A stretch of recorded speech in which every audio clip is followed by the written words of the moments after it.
Danielle. You're watching The Rose Table, and it has been a freezing week here in Dallas, Texas, to the point where I really didn't want to go out and do anything. So I thought for this week's Sunday vlog, we would stay in instead, and I would show you how I stayed warm and toasty all week.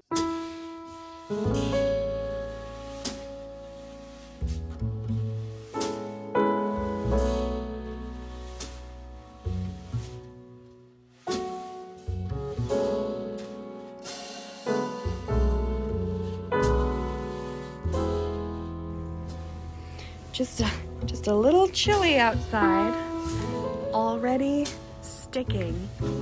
Oh my gosh. Wow.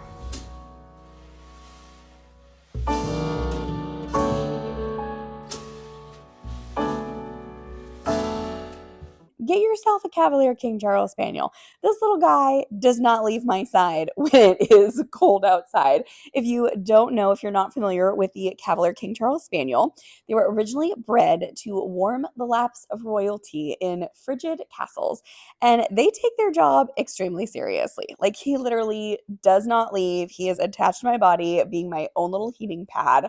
It is so nice. Like, he sleeps completely up against me. We are so warm and toasty. He wouldn't even let me do this video without him. Nothing is better than Henry cuddles. That is so true. That is so true, Henry Bear. Yeah. I do have a horse, of course, but she does not live on my property, right? I pay to board her at a stables. And I'm always thinking about the people who take care of my horse during inclement weather, because I'm all nice and toasty and warm in my house, but they are outside freezing, taking care of the animals, and I appreciate them so, so much. So I did go ahead and bake some cookies and run them over to my trainer to say thank you before the winter weather really hit. So it was very cold outside, but it was before, the ice event. New recipes this week include the most incredible blueberry muffins I have ever eaten, which is such a triumph because I have truly been working on perfect blueberry muffins for over 15 years, and bourbon pecan chocolate chip cookies, which are just about the best cookies I've ever made. Truly a home run this week for new recipes on therosestable.com. I packed up these beauties to take to my horse trainer. Wendy, back up so I can show everybody how adorable you look. Thank you.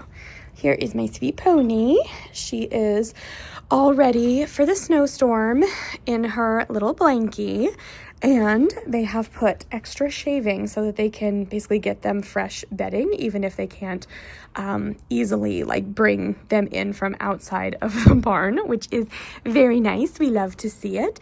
And then, Wendy, let's go show them this. This is our heated water bucket.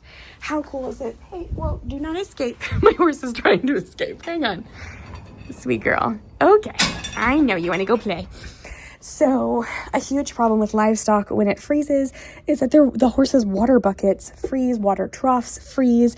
This is actually a heated water bucket. It doesn't feel hot at all, but it just keeps it's like a very good temperature, and it'll keep it from freezing so that my horse can still have water without them having to come and sledgehammer the water bucket during a freeze. Pretty nice. What do we think, Wendy Bells? She's like, no pictures, and very freezing. I know, baby. I know. My sweet girl, I love you. Love you. I always have a lot of these fabulous fire logs on hand in the wintertime. They are so easy to use, especially for single gals like me who want a cozy fire every night with very little effort. Just loosen the packaging and set the wrapped log in your fireplace. Make sure your flue is open, of course. Then light where it says to light and watch the magic happen. I took a time lapse for you so that you could see how it burns the package right up and turns into a roaring fire in just a couple of minutes and really heats up the whole living room. In fact, I'm a little bit too toasty sitting here right next to the fire because I normally sit on the couch. It will just warm up your whole entire house. I guess I should comment on my spinning wheel here. I obviously, I'm known for Disney dinners. I obviously bought this for Sleeping Beauty, which I still haven't done yet. I actually got this spinning wheel, I think during the pandemic, at the start of COVID. I just love her so much. And I got it secondhand from somebody on Facebook Marketplace. And she was so adamant, this doesn't work. It's broken. It doesn't work anymore. I was like, that's totally fine. She's like, what are you going to do with a broken spinning wheel? Just wait, y'all. One of these days, I'm gonna do a Sleeping Beauty episode and it's gonna be front and center. But in the meantime, it's too beautiful to have in a closet. It literally has just been living out in my house for the last 4 years, and I absolutely love it. Speaking of Disney dinners, I guess we could talk a little bit about plans for 2025. It's a new year, and I am planning quite a few parties. So I mentioned in last week's episode that I am doing a Snow White tea party. My vision for this, I haven't done, so I've mainly done the Disney dinners, right? But I did do a Beauty and the Beast tea party in the garden last summer, which was one of my favorites. I just loved how that episode turned out, and the food was so whimsical and it was just so, so cute. So I have done a Snow White dinner, but my vision is completely different for the tea. I think I might actually just have one of my girlfriends over and do like a tea party for two, which would be quite a bit different from what I normally do for Disney dinners. But I don't know. I feel like a lot of people do entertain like one friend or a couple of friends more than they maybe have a whole dinner party or a big party. So I don't know. Comment below and tell me what y'all think about that. So that will be coming up in March. But I think first we're going to do a Galentine's brunch. I just think that would be a little bit different. I'm just kind of in the mood to do like a pink, white, red, cutesy, girly brunch for my gals. So that will be coming up in the next couple of weeks. I really want to do like a pink frosted donut, but other than that, I have not picked the menu. So if you have any thoughts on a Galentine's brunch, please comment below. I'm debating a couple of different parties. I'm always debating doing something historical with my horse, but it does really get tricky in the springtime in Texas to try to do something because the weather, it's either beautiful or it's like torrential downpours. And then sometimes it's like muddy for days on end. So spring is actually like kind of harder to plan outdoor events. I've been threatening to do a Dungeons and Dragons episode, like collab with my brother. He's just sitting here gazing at me. My sweet little baby bear. You're so sweet, honey. Mommy loves you. I might not do a full-blown Dungeons and Dragons yet. I might at least do like another game night. You guys love my summer game night so much. I didn't even do that as an episode, but it's one of my most popular parties on my website.